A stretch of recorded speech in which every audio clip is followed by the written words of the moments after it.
Teaching 2.6 में आप सभी का स्वागत है एवं वेलकम है। तो हम पढ़ रहे हैं क्या एनसीईआरटी हिस्ट्री कक्षा 8 की। एनसीईआरटी हिस्ट्री कक्षा 8 की पढ़ रहे हैं और हमारा 7 और 6 की हो चुकी है एनसीईआरटी हिस्ट्री। ये सभी हो चुकी है, ज्योग्राफी हो चुकी है और कक्षा 8 की एनसीईआरटी हिस्ट्री चल रही है, जो कि सोशल साइंस की तैयारी चल रही है। वर्ग 2 हुआ एमपी टेट, यानी MP TET, C TET, H TET, UP TET, जिसके लिए सोशल साइंस का बेसिक लेवल एनसीईआरटी होता है। इन सभी के लिए बहुत मोस्ट इम्पोर्टेंट है, जो कि बहुत ज़्यादा अंदर से अपना कॉन्सेप्ट लेवल बहुत ज़्यादा अच्छा हो जाता है अगर हम डेली क्लासेस पढ़ें और डेली लें और डेली अच्छे से समझें। अगर पूरी अच्छे से समझ लेंगे, हमारा बेसिक अच्छा हो जाएगा, तो हम आराम से क्वेश्चन आंसर लगा लेंगे, वन लाइन क्वेश्चन भी पढ़ लेंगे। तो पहले हमें कॉन्सेप्ट अच्छा रखना है, इसलिए हमें डेली पढ़ना पड़ेगा। और जो नए आए हुए हैं वो चैनल को पहले लाइक सब्सक्राइब कर दीजिए, बेल आइकन को प्रेस कर लीजिए, जिससे आपके पास हर नोटिफिकेशन मिल सके और डेली क्लासेस ज्वाइन कर सको। जिससे क्योंकि अभी सी टेट पेपर का भी क्लासेस लगी थी, उसका प्रीवियस ईयर के पेपर भी लगवाए थे सारे, और जो भी पेपर आएगा आगे चल के उसके भी प्रीवियस ईयर के पेपर लगवाए जाएंगे। पहले एनसीईआरटी चल रही है अभी फिलहाल में, और इसके भी पेपर लगवाए जाएंगे।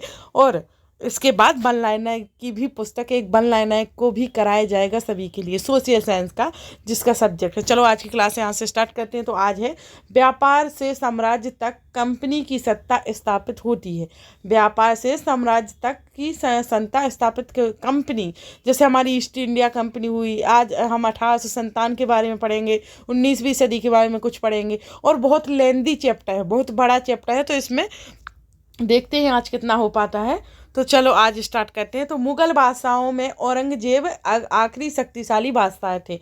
मुगल बादशाह हैं जो, उनमें से जो आखिरी शक्तिशाली बादशाह था कौन था? औरंगजेब। ऐसे पेपर में आ जाते हैं उठ करके कि आखिरी शक्तिशाली बादशाह कौन था मुगल बादशाहों में से, तो हम लिख देंगे औरंगजेब। तो इस प्रकार से आखिरी मुगल बादशाहों में औरंगजेब आखिरी शक्तिशाली बादशाह थे। उन्होंने वर्तमान भारत के एक बहुत बड़े हिस्से पर नियंत्रण स्थापित कर लिया था, जो 1707 में उनकी मृत्यु हो गई थी। मुगल बादशाह औरंगजेब की मृत्यु, ये भी क्वेश्चन आ जाता है कभी कभार कि औरंगजेब की मृत्यु कौन सी सन में हुई थी, तो 1707 में हो गई थी उनकी मृत्यु। जिन्होंने बहुत बड़े हिस्से पर नियंत्रण भी किया था, वो शक्तिशाली बादशाह भी थे, और 1707 में इनकी मृत्यु हो चुकी थी। फिर इसके बाद बहुत सारे मुगल सूबेदार और बड़े बड़े जमींदार अपनी ताकत दिखाने लगे। इनके बाद फिर और भी सूबेदार हुए, मुगल सूबेदार, जो अपनी अपनी जमींदार हुए, अपनी अपनी ताकत दिखाने लगे। उन्होंने अपनी क्षेत्रीय रियासतें कायम कर ली थी। जैसे जैसे विभिन्न भागों में ताकतवर क्षेत्रीय रियासतें सामने आने लगी, जैसे दिल्ली अधिक दिनों तक प्रभावी केंद्र के रूप में नहीं रह सकी, है ना। तो 18वीं सदी के उत्सर्ग 18वीं सदी के उत्सर्ग तक राजनीतिक तिच्छित पर अंग्रेजों के रूप में एक नई ताकत उभरने लगी थी, और उसमें अंग्रेज पहले एक छोटी सी व्यापारिक कंपनी के रूप में भारत आए थे। अंग्रेज पहले एक छोटी सी व्यापारिक कंपनी के रूप में भारत आए थे, ज़्यादा बड़ी भी नहीं। और फिर है, हम देखते हैं आगे, कैप्टन हडसन के द्वारा बहादुर शाह जफर और उनके बेटों की गिरफ्तारी। जैसे कैप्टन हडसन ये रहे, इनके द्वारा बहादुर शाह जफर ये रहे और इनके बेटे ये रहे। तो बहादुर शाह जफर और उनके बेटे की गिरफ्तारी करते हुए, इधर देखो कैप्टन हडसन के द्वारा इन दोनों की गिरफ्तारी करते हुए, जो कि औरंगजेब के बाद कोई मुगल बादशाह इतना ताकतवर तो नहीं हुआ, लेकिन वह एक प्रतीक के रूप में मुगल बादशाह का महत्व बना हुआ था। जब 1897 में ब्रिटिश शासन के विरुद्ध भारी विद्रोह शुरू हो गया, तो विद्रोहियों ने मुगल बादशाह बहादुर शाह जफर को ही अपना नेता मान लिया। और जब बहुत सारा विद्रोह शुरू हो जाएगा, तो जो बचेगा उसी को तो अपना नेता हम बना लेते हैं ना। तो इस प्रकार से तो जब विद्रोह को चल दिया गया, तो कंपनी ने बहादुर शाह जफर को देश छोड़ने के लिए भी मजबूर कर दिया। जब विद्रोह इस कदर कुचल दिया गया, तो कंपनी ने बहादुर शाह जफर को देश छोड़ने को भी मजबूर कर दिया, और उनके बेटे को जफर के सामने ही मार डाला। बहादुर शाह जफर के सामने मार डाला। बताओ इतना क्रूरता दिखाई। फिर उसके बाद है, आगे देखते हैं, पूर्व में ईस्ट इंडिया कंपनी आना। जो ईस्ट इंडिया कंपनी कैसे आई थी इसको बताते हैं। तो ब्रिटिश आइसलैंड से आई थी। वो इस रास्ते से आई थी, यहाँ अरब से ऐसे आते आते इधर से इधर आई, फिर इन क्षेत्रों में बसी। वो इधर आके इधर इधर इधर इन क्षेत्रों में बसी थी।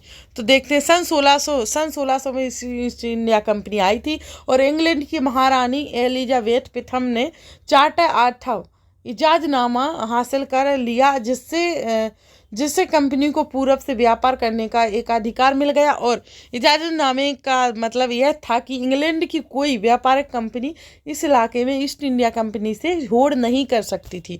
ये था उसका, है ना, होड़ नहीं कर सकती थी। इस चार्टर के सहारे कंपनी समुद्र पार जाकर नए इलाकों को खंगाल सकती थी और वहाँ से सस्ती कीमत पर चीज़ें खरीद कर उन्हें यूरोप में ऊंची कीमत पर बेच सकती थी।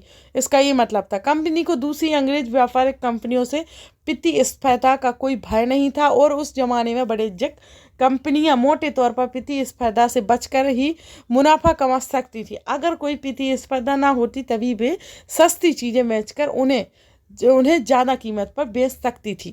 और देखो, आज का चैप्टर बहुत लेंथी है, यानी बहुत बड़ा है और वो बहुत इम्पोर्टेंट है। सारा चैप्टर इम्पोर्टेंट है और लेंथी है, इसलिए पूरा पढ़ना पड़ेगा, छोड़ेंगे नहीं। और जहाँ तक हो सकता है देखते हैं, अगर लंबी क्लास हुई तो कल करा दी जाएगी। वाणिज्यिक एक सेवा व्यावसायिक उद्यम में जिसमें चीज़ों को सस्ती कीमत पर खरीद कर और ज़्यादा कीमत पर बेच कर, यानी मुख्य रूप से व्यापार के जरिए मुनाफा कमाया जाता था। वाणिज्यिक का मतलब ये है। तो दूसरी यूरोपीय ताकतों को पूरब से बाजारों में आने से नहीं रोका जा सकता था। और जब इंग्लैंड के जहाज अफ्रीका के पश्चिम तट को छूते हुए केप ऑफ गुड होप का चक्कर लगाकर हिंद महासागर पार करते, तब तक पुर्तगालियों ने भारत के पश्चिम तट पर अपनी उपस्थिति करा दी थी।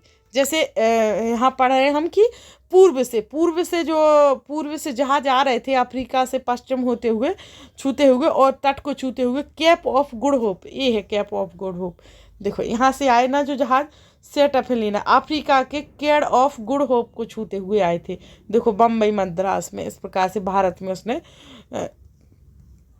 घुसना शुरू कर दिया था। फिर आगे हैं पुर्तगाल के खोजी यात्री वास्को ड गामा। पुर्तगाल के खोजी यात्री वास्को ड गामा ने ही 1998 में पहली बार भारत तक पहुंचने के इस समुद्री मार्ग का पता लगाया था, जो कि वास्को ड गामा का पेपर में बार बार पूछा जाता कि पुर्तगाल के पहले कौन से यात्री थे। तो वास्को ड गामा थे, जो 1498 में पहली बार भारत आए थे। पहली बार उन्होंने रास्ता खोजा था। तो 17वीं शताब्दी की शुरुआत तक डच भी महासागर में व्यापार की संभावना तलाशने लगे थे और कुछ ही समय बाद फ्रांसीसी व्यापारी भी आ गए थे यहाँ पर, है ना, भारत में। फिर समस्या यह थी कि सारी कंपनियां एक जैसी चीज़ें ही खरीदना चाहती थी। यूरोप के बाज़ारों में भारत के बने बारीक सूती कपड़े और रेशम की ज़बरदस्त मांग भी थी। इनके अलावा काली मिर्च और लौंग, इलायची और दालचीनी की भी ज़बरदस्त मांग रहती थी। यूरोपीय कंपनियों के बीच इस बढ़ती प्रतिस्पर्धा से भारतीय बाज़ारों में इन चीज़ों की कीमतें बढ़ने लगी। जब इतनी मांग होगी तो चीज़ों की कीमतें भी बढ़ जाएंगी ना, उनसे मिलने वाला मुनाफा गिरने लगा। और अब इन व्यापारिक कंपनियों के फलने फूलने का यही एक रास्ता था कि वे अपनी प्रतिस्पर्धा कंपनियों को खत्म कर दें और लिहाजा बाजारों पर कब्जे की इस होड़ ने व्यापारिक कंपनियों के बीच लड़ाइयों की शुरुआत कर दी। और 17वीं और 18वीं सदी में जब भी मौका मिलता, कोई सी एक कंपनी किसी दूसरी कंपनी के जहाज डुबो देती और सस्ते रास्ते में रुकावटें खड़ी कर देती और माल से लदे जहाज़ों को आगे। देखो, इसमें क्या है मोर इम्पोर्टेंट कि जैसे व्यापारी बहुत बढ़ने लगे थे भारत में, और भारत में जो बारीकी सूती कपड़े, रेशम के कपड़े और भी अलावा मिर्च, लौंग, इलायची, दालचीनी, ज़बरदस्त मांग बढ़ गई। अब वो व्यापारी इतने बढ़ते गए, जब पुर्तगाली वाले, फ्रांस और ब्रिटेन, ये सभी व्यापारी आ रहे थे, इतना सारा माल की खपत होने लगी। तो इसके चलते माल बहुत महंगा कर दिया गया, तो उनको बहुत कमी आने लगी, उनकी हानि होने लगी। क्योंकि माल महंगा होगा तो उन्हें फिर वो होगा ना लॉस, उनका भी कैसे बिक पाएगा। तो फिर आपस में कंपनियों की लड़ाइयाँ होने लगी जब इतनी। फिर आगे देखते हैं, जहाज़ों को आगे बढ़ने से रोक देती थी यह व्यापार हथियारों की मदद से चल रहा था और व्यापारिक चौकियों को किलेबंदी के जरिए सुरक्षित रखा जाता था और व्यापार में मुनाफा कमाने की इन कोशिशों के कारण स्थानीय शासकों से भी टकराव होने लगे। जब व्यापार में मुनाफा कमाने की बात आई तो कोशिशें हार करी जाती हैं। जब मुनाफा कमाने की बात आती तो हर लोगों में यही लड़ाई होने लगती है।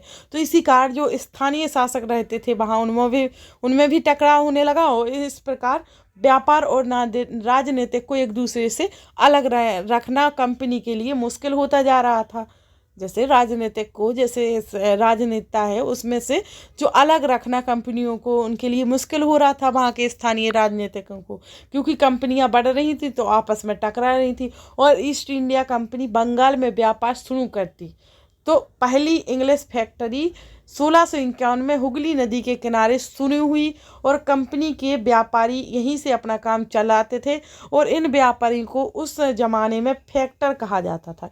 इन व्यापारियों को उस ज़माने में क्या कहा जाता तो फैक्टर कहा जाता था। इस फैक्ट्री में वेयर हाउस था जहां निर्यात होने वाली चीज़ों को जमा किया जाता था। यहीं पर दफ्तर थे और जिनमें कंपनी के अफसर बैठते थे। जैसे जैसे व्यापार फैला कंपनी ने सौदागरों और व्यापारियों को फैक्ट्री के आसपास आकर बसने के लिए प्रेरित किया और जैसे व्यापार बढ़ने लगा तो वो करेंगे ही व्यापार को कंपनियों के पास बसने के लिए, है ना। और 1696 तक कंपनी ने इस आबादी के चारों तरफ एक किला बनाना शुरू कर दिया और दो साल बाद उसने मुगल अफसरों को रिश्वत देकर तीन गांवों की जमींदारी भी खरीद ली। अब उन्होंने बड़े बंगले बना लिए मुगलों ने, यहाँ आकर भारत में बड़ी बड़ी हर कुछ कर लिया, फैक्ट्रियाँ खोल ली, तो फिर उन्होंने किले बना लिए, मतलब फिर उन्होंने जमींदार भी खरीद लिए। फिर इनमें से एक गांव कलिकता था जो बाद में कलकत्ता के नाम से भी जाना जाने लगा। अब इसे कोलकाता भी कहा जाता है। कंपनी ने मुगल सम्राट औरंगजेब को इस बात के लिए भी तैयार किया कि वह कंपनी को बिना शुल्क चुकाए व्यापार करने का फरमान जारी कर दे। मतलब मोस्ट इम्पोर्टेंट, कंपनी ने मुगल सम्राट औरंगजेब को इस बात के लिए तैयार किया कि वह कंपनी को बिना शुल्क चुकाए व्यापार करने का फरमान जारी कर दे। तभी तो सब सुनेंगे, भारत के लोग तभी तो सुनेंगे यहाँ का जब बादशाह बोलेगा। तो फरमान एक शाही आदेश था। फरमान क्या था? फरमान एक शाही आदेश कहलाता था। अगर औरंगजेब बोलता तो वह शाही आदेश होता और जो सबको मानना पड़ता। तो फिर एक कंपनी ज़्यादा से ज़्यादा रियासतें हासिल करने और पहले से मौजूद अधिकारों का ज़्यादा से ज़्यादा फ़ायदा उठाने लगी थी। और उदाहरण के लिए औरंगजेब के फरमान से केवल कंपनी को ही शुल्क मुक्त व्यापार का अधिकार मिला था। मतलब औरंगजेब के फरमान से केवल कंपनी को ही शुल्क मुक्त व्यापार अधिकार मिला था और कंपनी के जो अफसर निजी तौर पर व्यापार चलाते उन्हें यह छूट नहीं थी कि, लेकिन उन्होंने भी शुल्क चुकाने से इनकार कर दिया और इससे बंगाल में राजस्व वसूली बहुत कम हो गई। ऐसे में भला बंगाल के नवाब मुर्शिद कुली खान विरोध क्यों ना करते। अब जब इतनी बड़ी बात होती तो उन्होंने भी विरोध किया। मद्रास के जहाज़ों से सामान लाती स्थानीय नौकाएं विलियम्स सिम्पसन द्वारा बनाए गए चित्र, इन्होंने बनाया था ये चित्र। ये नौकाएं आ रही, ये नदी है, यहाँ मद्रास, ये मद्रास है जहाँ जहाज़ों द्वारा सामान लाया जा रहा है। ऐसे इस प्रकार से। तो फिर आगे बढ़ते हैं, हमारा व्यापार से युद्धों तक की कहानी देखते हैं। युद्धों तो आगे 18वीं सदी की शुरुआत में कंपनी बंगाल के नवाबों का टकराव काफ़ी बढ़ गया था और औरंगजेब की मृत्यु के बाद बंगाल के नवाब अपनी ताकत दिखाने लगे थे। और उस समय दूसरी क्षेत्रीय ताकतों की स्थिति ऐसी थी कि मुर्शिद कुली खान के बाद अली बद्दी खान, पहले मुर्शिद कुली खान के बाद फिर अली बद्दी खान आए और उसके बाद सिराजुद्दौला बंगाल के नवाब बने। ऐसे पेपर में बहुत बार पूछा जाता है कि बंगाल का नवाब कौन बना, तो सिराजुद्दौला बंगाल के नवाब बने। इसके बाद किन के बाद? मुर्शिद कुली खान और अली बद्दी खान के बाद सिराजुद्दौला बंगाल के नवाब बने। ये सभी शक्तिशाली शासक थे और इन्होंने कंपनियों को रियासतें देने से मना कर दिया। कंपनियां जो रियासतें ले रही थी उनको देने से मना कर दिया और अधिकार देने के बदले कंपनी से नजराने मांगे यानी जवाहरात कहलाते थे। सिक्के ढालने का अधिकार नहीं दिया और उनकी किलेबंदी को बढ़ाने से रोक दिया और कंपनी पर धोखाधड़ी का आरोप भी लगाते हुए उन्होंने दलील दी कि उनकी वजह से बंगाल सरकार राजस्व वसूली कम होती जा रही है और नवाबों की ताकत कमज़ोर पड़ रही है। कंपनियों की वजह से नवाबों की ताकत कमज़ोर पड़ रही है, तो कंपनी टैक्स चुकाने को तैयार नहीं थी।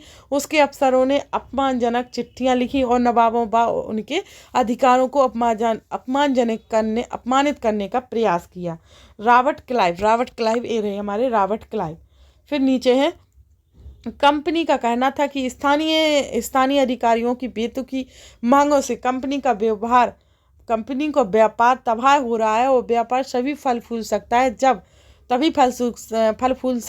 तब सरकार शुल्क हटा ले। और कंपनी को इस बात का भी यकीन था कि कंपनी बाजार फैलाने के लिए उसे अपनी आबादी बढ़ानी होगी, गांव खरीदने होंगे और किलों का पुनर्निर्माण करना होगा। कंपनी अच्छी भली बात जानती थी कि हमें किस प्रकार लोगों का मान जीतना होगा और हमें यहाँ किस प्रकार से फायदा होगा। ये टकराव दिनों दिन गंभीर होते गए। अंततः इन टकरावों की परिणति प्लासी के प्रसिद्ध युद्ध के रूप में हुई। जब इतने टकराव होने लगे, टकराव की परिणति प्लासी प्रसिद्ध युद्ध के रूप में आगे बढ़ी। जैसे कि कंपनी चाहती थी कठपुतली बनाना, यानी कठपुतली बनाना चाह रही थी वो भारत को, क्योंकि भारत के जितने भी शासक नवाब सब थे तो वो सब कुछ हासिल करना चाह रही थी, वो सबको कठपुतली बनाना चाहती थी। कठपुतली का मतलब एक खिलौना होता जिसे आप धागों के सहायता से अपने हिसाब से नचाते हैं और जो व्यक्ति किसी और इशारों पर चलता है उसे भी मजाक उड़ाने के लिए अक्सर कठपुतली कहा जाता है। तो वो अपने इशारों पर नचाना चाह रही थी। प्लासी के युद्ध आगे देखते हैं। तो दोस्तों, जिसने लाइक सब्सक्राइब नहीं किया कर दीजिए, क्योंकि बहुत अच्छे से पढ़ाया जा रहा है और इतनी लेंदी चैप्टर है कि आपको फिर भी अच्छी तरह से कहानी और स्टोरी वाइज पढ़ाया जा रहा है, तो आप अच्छे से ध्यान रहते यहीं पर ध्यान रखिए अभी फ़िलहाल जब तक पढ़ाया जा रहा हो। और लाइक सब्सक्राइब जरूर कर दीजिए जिसने नहीं किया, और शेयर। तो 1756 में अली वर्दी खान पहले थे ना, उसके बाद फिर और आए, फिर उसके बाद सिराजुद्दौला, इस प्रकार से आते गए। तो 1756 में अली वर्दी खान की मृत्यु के बाद सिराजुद्दौला बंगाल के नवाब बने और कंपनी को सिराजुद्दौला की ताकत से काफ़ी भय भी था, क्योंकि इन्होंने ही तो उनको काम करने से रोका था, हर चीज़ की किलेबंदी करने से रोका था। सिराजुद्दौला की जगह कंपनी एक ऐसा कठपुतली नवाब चाहती थी। सिराजुद्दौला थे तो उन्हें डर लग रहा था कंपनी को, यानी भल लग रहा था, और वो चाहते थे एक ऐसी कठपुतली मिल जाए, ऐसा नवाब मिल जाए जो हमारी इशारों पर चले, है ना। तो उसे व्यापक रियासतें और अन्य सुविधा आसानी से देने में आनाकानी ना करें। कंपनी ने प्रयास किया कि सिराजुद्दौला के प्रतिद्वंदियों में से किसी को नवाब बना दिया जाए, और कंपनी को कामयाबी नहीं मिली। ये सोच रहा था कंपनी, पर उसे कामयाबी नहीं मिली। जवाब में सिराजुद्दौला ने हुक्म दिया कि कंपनी इनके राज्य के राजनीतिक मामलों में टांग अड़ाना बंद कर दे और किलेबंदी रोके, बाकायदा राजस्व चुकाए। जब दोनों पक्ष पीछे हटने को तैयार नहीं हुए तो अपने 30,000 सिपाहियों के साथ नवाब ने कासिम बाजार में स्थित इंग्लिश फैक्ट्री पर अपना हमला बोल दिया और नवाब की फौजों ने कंपनी के अफसरों को गिरफ्तार कर लिया, गोदाम पर ताला डाल दिया और अंग्रेजों के हथियार छीन लिए और अंग्रेज जहाज़ों को घेरे में ले लिया सिराजुद्दौला ने। और इसके बाद नवाब ने अपनी कंपनी के कलकत्ता स्थित किले पर कब्जे के लिए उधर का रुख किया, मतलब उधर चले गए। फिर कलकत्ता के हाथ से निकल जाने की खबर सुनने पर मद्रास में तैनात कंपनी के अफसरों ने भी रॉबर्ट क्लाइव के नेतृत्व में सेनाओं को रवाना कर दिया, और इस सेना को नौसैनिक बेड़े की मदद भी मिल रही थी। इसके बाद आगे देखते हैं। तो अच्छे से ध्यान से सुनते जाना, बहुत मोस्ट इम्पोर्टेंट चैप्टर है और एक कहानी के तौर पर है, तो बहुत अच्छा लगेगा। महान्यायालय कक्ष ईस्ट इंडिया हाउस यानी लेड नहाल स्ट्रीट, ये रहा महान्यायालय ईस्ट इंडिया हाउस ही है, इस प्रकार के रहते थे। आगे बढ़ते हैं। सिराजुद्दौला, ये है हमारे सिराजुद्दौला की तस्वीर। अच्छे से देख सकते हो आप इन्हें। फिर नवाब के साथ लंबे समय तक सौदेबाजी चली और आखिरकार 1757 में रॉबर्ट क्लाइव ने प्लासी के मैदान में सिराजुद्दौला के खिलाफ कंपनी की सेना का नेतृत्व किया। जैसे कि 1757 में रॉबर्ट क्लाइव ने जो सिराजुद्दौला है उनके खिलाफ मैदान में सिराजुद्दौला के खिलाफ कंपनी की सेना का नेतृत्व किया था, क्योंकि रॉबर्ट क्लाइव एक अंग्रेज की साइड से थे और सिराजुद्दौला नवाब थे जो भारत की साइड से थे, तो दोनों में कंपनी नेतृत्व हुआ। फिर नवाब सिराजुद्दौला की हार का एक बड़ा कारण उनके सेनापतियों मतलब सिराजुद्दौला की हार हुई, और उनका सबसे बड़ा कारण यह था कि सेनापतियों में से एक सेनापति जो मीर जाफर की कारगुजारियों भी था, मतलब एक सेनापति ऐसा था जो जाफर कारगुजारियां भी था, यानी मीर जाफर की टुकड़ियों ने इस युद्ध में हिस्सा नहीं लिया था, यानी कुछ टुकड़ियों ने इनके युद्ध में हिस्सा नहीं लिया था। इसलिए रॉबर्ट क्लाइव ने यह कहकर उसे अपने साथ मिला लिया था कि सिराजुद्दौला को हटाकर मीर जाफर को नवाब बना दिया जाएगा। तो मोस्ट इम्पोर्टेंट कहानी का ये श्रेय जाता है कि जब क्लाइव के साथ मतलब सिराजुद्दौला की जब खिलाफ नेतृत्व हुआ था, तो उसमें जो मीर जाफर था तो इसकी कुछ टुकड़ियों ने उसमें साथ नहीं लिया था, लेना चाहिए जबकि अंग्रेजों के खिलाफ लड़ रहा था, तो लेकिन नहीं लिया, तो उसकी हार हो गई। और उसने इसलिए नहीं दिया था उसका साथ है सिराजुद्दौला का मीर जाफर ने, क्योंकि जो रॉबर्ट क्लाइव था उन्होंने उससे संधि की थी कि जे हार जाएगा तो इसके बाद तुझे उसकी गद्दी पर बैठा दिया जाएगा, इसलिए उसकी हार हो गई नवाब की। आगे बढ़ते हैं। फिर प्लासी की जंग इसलिए महत्वपूर्ण मानी जाती है क्योंकि भारत में यह कंपनी की पहली बड़ी जीत थी। प्लासी की जंग इसलिए महत्वपूर्ण मानी जाती है क्योंकि भारत में यह भारत की कंपनी की पहली बड़ी जीत थी है, क्योंकि और तो जीत होती ही नहीं थी, पर कंपनी की, समझ रहे हैं, भारत की नहीं, कंपनी की यह सबसे बड़ी पहली जीत थी, इसलिए यह महत्वपूर्ण मानी जाती है। और सब इसको समझते हैं क्यों, क्या हुआ था, सब जानते हैं। फिर है प्लासी की जंग के बाद सिराजुद्दौला को मार दिया गया। जब प्लासी की जंग हुई उसमें सिराजुद्दौला को मार दिया गया और मीर जाफर को नवाब बना दिया गया। तो आप अच्छे से कहानी के तौर पर पढ़ते जाइए, हम कहाँ से पढ़े और क्या हो रहा।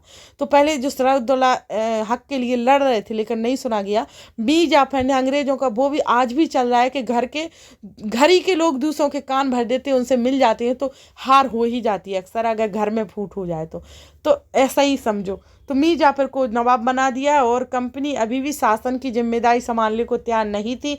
उसका मूल उद्देश्य तो व्यापार को फैलाना था। अगर यह काम स्थानीय शासकों की मदद से बिना लड़ाई लड़े किया जा सकता था तो किसी राज्य को सीधे अपने कब्जे में लेने की क्या ज़रूरत थी, है ना।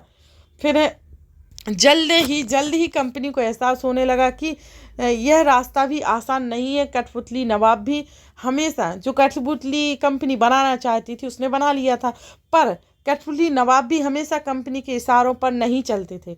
आखिरकार उन्हें भी तो अपनी प्रजा की नज़र में सम्मान और संप्रभुता का दिखावा करना पड़ता था, है ना। कब तक वो कठपुतली चलते, उन्हें भी अपना ओहदा बड़ा करना पड़ता था, है ना। तो फिर कंपनी क्या करती, जब मीर जाफर ने कंपनी का विरोध किया तो कंपनी ने उसे हटाकर मीर कासिम को नवाब बना दिया। तो पहले सिराजुद्दौला थे नवाब, फिर उसके बाद मीर जाफर को उनके खिलाफ भड़काकर नवाब बना दिया। फिर मीर जाफर नहीं सुन रहे थे तो उनको हटाकर मीर जाफर की जगह मीर कासिम को उनका नवाब बना दिया। फिर जब मीर कासिम परेशान करने लगा तो बक्सर की लड़ाई हुई।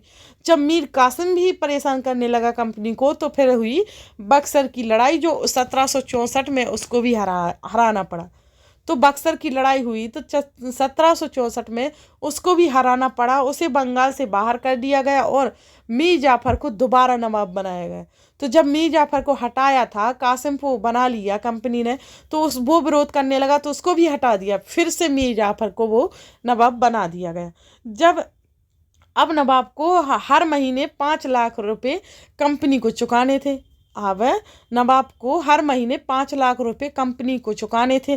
तो कंपनी अपने सैनिक खर्चों से निपटने और व्यापारिक जरूरतों और अन्य खर्चों को पूरा करने के लिए पैसा चाहती थी। कंपनी और ज़्यादा इलाके तथा और ज़्यादा कमाई चाहती थी। 1765 में जब मीर जाफर की मृत्यु हुई तब तक कंपनी के इरादे बदल चुके थे और कठपुतली नवाबों के साथ अपने खराब अनुभवों को देखते हुए क्लाइव ने ऐलान किया कि अब हमें खुद ही नवाब बनना पड़ेगा। तो उसने कई नवाब बनाए, कई नवाबों को भड़काया क्लाइव ने कि ये नवाब मेरी कठपुतली बनेगा, ये नवाब बनेगा। कई नवाबों को भड़काते हुए सभी को बदला और लेकिन लास्ट में जब मीर जाफर की भी मृत्यु हो गई, उसकी कठपुतली हाथ से चली गई, तो उसने ऐलान किया कि अब हमें ही खुद नवाब बनना पड़ेगा, तब जाके कुछ होगा।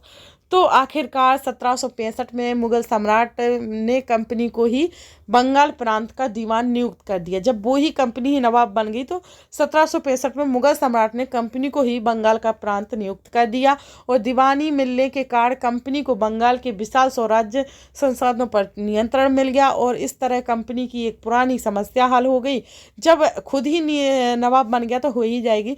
18वीं सदी की शुरुआत से ही भारत के साथ उसका व्यापार बढ़ता जा रहा था, लेकिन उससे भारत में ज़्यादातर चीज़ें ब्रिटेन से लाए गए सोने और चांदी के बदले में खरीदनी पड़ती थी। इसकी वजह ये थी कि उस समय ब्रिटेन के पास भारत में बेचने के लिए कोई चीज़ नहीं थी। प्लासी की जंग के बाद, जब प्लासी के साथ जंग चल रही थी, उसके बाद ब्रिटेन से सोने की निकासी कम होने लगी और बंगाल की दीवानी मिलने के बाद ब्रिटेन से सोना लाने की ज़रूरत नहीं रही। अब भारत से सोने वाली आमदनी के सहारे ही कंपनी अपने खर्चे चला सकती थी।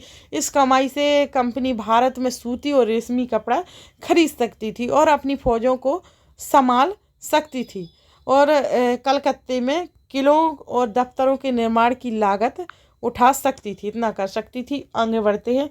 प्लासी के युद्ध के बाद देखते हैं। प्लासी के युद्ध के बाद बंगाल के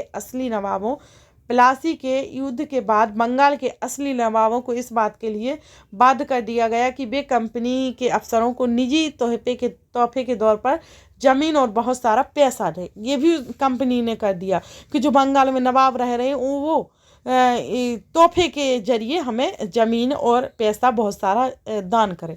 तो खुद रॉबर्ट क्लाइव ने ही भारत में बेहिसाब दौलत जमा कर ली थी इस प्रकार से, तोहफों के इस सब जरिए से। तो 1743 में जब वह इंग्लैंड से मद्रास अब चेन्नई आया तो उसकी उम्र 18 साल थी और 1767 में जब वह 2 बार गवर्नर बनने के बाद हमेशा के लिए भारत से रवाना हुआ तो यहाँ उसकी दौलत कितनी थी? 401 से 102 पाउंड के बराबर थी। दिलचस्प बात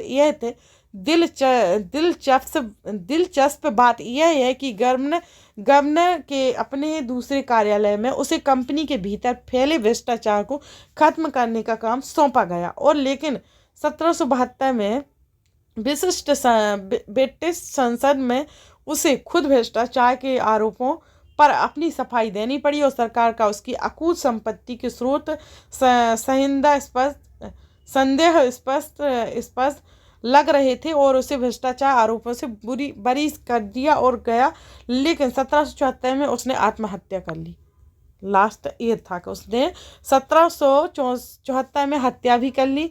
तो क्लाइव खुद को कैसे देखता था? तो क्लाइव खुद को देखता था कैसे? संसद की एक समिति के सामने सुनवाई के दौरान क्लाइव ने कहा था कि प्लासी की लड़ाई के बाद उसने जबरदस्त संयम का परिचय दिया और उस स्थिति की कल्पना कीजिए जब प्लासी की जीत ने मुझे ला खड़ा कर दिया और एक ताकतवर राजा मेरे इशारों पर चल रहा था जो मीर जाफर था और एक संपन्न शहर मेरी दया पर उसके सबसे दौलतमंद महाजनपद मेरा एक एक मुस्कान के लिए एक दूसरे के गिरीबान खींच रहे थे और मैं ऐसे खजानों के बीच से गुजर रहा था जहां सिर्फ मेरे लिए ही खुले हुए थे दरबार और एक तरफ सोना और दूसरी तरफ जवाहरात थे। अध्यक्ष महोदय, मैं अपने इस संयम को देखकर खुद हैरान हूँ। ये बोला था उसने अपने बारे में स्टेटमेंट में।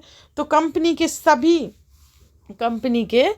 सभी अफसर क्लाइव की इस दौलत इकट्ठा नहीं कर पाए और बहुत सारी बीमारियों और लड़ाइयों के कारण कम उम्र में ही मौत का निवाला बन गए क्लाइव। और इसके अलावा सभी को भ्रष्ट और बेईमान बनना भी सही नहीं होगा। उनमें से बहुत सारे अफसर साधारण परिवारों से आए थे और उनकी सबसे बड़ी इच्छा यह थी कि भारत में ठीक ठाक पैसा कमाएं और ब्रिटेन लौटकर आराम की ज़िंदगी बसर करें। जो जीते जी धन दौलत लेकर वापस लौट गए, उन्होंने आलीशान जीवन जिया और उन्हें वहाँ के लोग क्या बोलते थे, नवाब। ब्रिटेन में जो यहाँ से गए थे, जो आलीशान जीवन जी रहे थे, तो वहाँ के लोग, ब्रिटेन के लोग उन्हें क्या बोलते थे, नवाब कहते थे। यह भारतीय शब्द था नवाब। भारतीय शब्द नवाब का ही अंग्रेजी संस्करण बन गया था नवाब। उन्हें लोग अक्सर नए अमीरों और सामाजिक हैसियतों में रातों रात ऊपर आने वाले लोगों के रूप में देखते थे और नाटकों और कार्टूनों में उनका मजाक उड़ाया करते थे, जो यहाँ से गए थे लोग, है ना। फिर कंपनी का फैलता शासन। यदि हम 1757 से 1857 के बीच ईस्ट इंडिया कंपनी के द्वारा भारतीय राज्यों पर कब्जे की प्रक्रिया को देखें तो कुछ महत्वपूर्ण बातें सामने आई। और किसी अनजान इलाके में कंपनी ने सीधे सैनिक हमला प्रहार नहीं किया था। उसने किसी भारतीय रियासत का अधिग्रहण करने से पहले विभिन्न राजनीतिक, आर्थिक और कूटनीतिक साधनों का इस्तेमाल किया था। आगे बढ़ते हैं हम। इसके साथ साथ बक्सर की लड़ाई जो 1764 में हुई थी। कब हुई थी? बक्सर की लड़ाई 1764 में हुई थी। उसके बाद कंपनी ने भारतीय रियासतों में रेजिडेंट तैनात कर दिए और कंपनी के राजनीतिक व्यावसायिक प्रतिनिधित्व होते थे और उनका काम कंपनी के हितों की रक्षा करना होता था, उसे आगे बढ़ाना। रेजिडेंस के माध्यम से कंपनी के अधिकारी भारतीय राज्यों के भीतरी मामलों में भी दखल देने लगे और अगला राजा कौन होगा, किस पद पर बैठाया जाएगा, इस तरह की चीज़ें कंपनी के अफसर ही तय करना चाहते थे। और कई बार कंपनी ने रियासतों पर सहायक संधि भी थोप दी और रियासत इस बंदोबस्त को मान लेती थी और उसे स्वतंत्र सेनाएं रखने का अधिकार नहीं रहता था। उसे कंपनी की तरफ से सुरक्षा मिलती थी क्योंकि कंपनी के घेरे में आ जाती थी वहाँ की जो शासन थे। सहायक सेना के रखरखाव के लिए वह कंपनी का पैसा देती थी। कंपनी अगर भारतीय शासक रकम अदा करने में चूक जाते थे तो उन्हें जुर्माने के तौर पर उनका इलाका कंपनी अपने कब्जे में ले लेती थी। और उधार के लिए जब रिचर्ड बिजली गवर्नर जनरल 1798 से 1805 था, उस समय अवध के नवाब को 1801 में अपना आधा इलाका कंपनी को सौंपने के लिए मजबूर किया गया। और क्योंकि नवाब सहायक सेना के लिए पैसा अदा करने में चूक गए थे, इसी आधार पर हैदराबाद के भी कई इलाके छीन लिए गए थे। अगर वहाँ ये चूक जाते थे अपना पैसा अदा करने के लिए उन सभी के लिए, तो उनको वहाँ का हर कुछ हड़प लिए जाते थे कंपनियों द्वारा। जैसे अपने बेटे के साथ ब्रिटिश रेजिडेंस ब्रिटिश रेजिडेंट के साथ खड़े हुए नवाब सिराजुद्दौला जो टीली केटल द्वारा बनाया गया चित्र है। ये सिराजुद्दौला है, ये अंग्रेज हैं, सिराजुद्दौला है, ये उनके बेटे हैं। इस प्रकार से इनकी कहानी रही। रेजिडेंस की ताकत क्या होती थी? तो वो होती थी कंपनी द्वारा नियुक्त किए गए रेजिडेंट के बारे में स्कॉटलैंड के प्रसिद्ध अर्थशास्त्री और राजनीतिक दार्शनिक जेम्स मिल ने यह कहा था कि दरअसल रेजिडेंस रियासत का राजा होता है और हम उसे हस्तक्षेप की मनमानी निषेधाज्ञा के तहत काम करने की छूट देते हैं। और जब तक स्थानीय राजा पूरी तरह अधीनस्थ रहता है और रेजिडेंस यानी ब्रिटिश सरकार के माफिक काम करता है तो चीज़ें आराम से चलती रहती हैं। शासन कामों में मतलब उनके हिसाब से सब होगा तो सब अच्छा ही होगा। जिसे ब्रिटिश सरकार गलत मानती है तो टकराव और उथल-पुथल पैदा हो ही जाती है। तो बहुत लेंदी चैप्टर है, 33 मिनट हो चुके हैं। अब अगला चैप्टर, अगली क्लास हम करेंगे कहाँ से? टीपू सुल्तान यानी शेर मैसूर, टीपू सुल्तान और शेर मैसूर के बारे में। इससे आगे इतना चैप्टर हमारा रह गया अभी, और चित्र के सहित है हमारा पूरा चैप्टर, तो इसके बारे में हम कल क्लास पढ़ेंगे क्योंकि बहुत लेंदी चैप्टर, बहुत बड़ा खिंच जाएगा और आपको वहाँ थोड़ी दिक्कत होने लगेगी समझने में। तो हम टीपू सुल्तान से कल आगे पढ़ेंगे, और इतना हमारा चैप्टर हो गया, उसके बारे में अच्छे से पढ़िए, अच्छे से समझिए। मैंने बहुत कहानी और स्टोरी वाइज समझाया है, तो आप स्टोरी से समझिए। और ये क्लासेस सभी के लिए बहुत इंपॉर्टेंट, जिसका सब्जेक्ट मेन है सोशल साइंस, सी टेट हुआ, एम पी टेट हुआ, टेट यूपी टेट, कोई भी टेट या कोई भी एग्जाम हुआ जिसका मेन सब्जेक्ट, तो उसके लिए बहुत इंपॉर्टेंट है। और जिसने लाइक सब्सक्राइब नहीं किया तो चैनल को लाइक सब्सक्राइब कर दीजिए, और बेल आइकन को प्रेस कर दीजिए, और शेयर भी कर दीजिए video. Thanks to for watching video.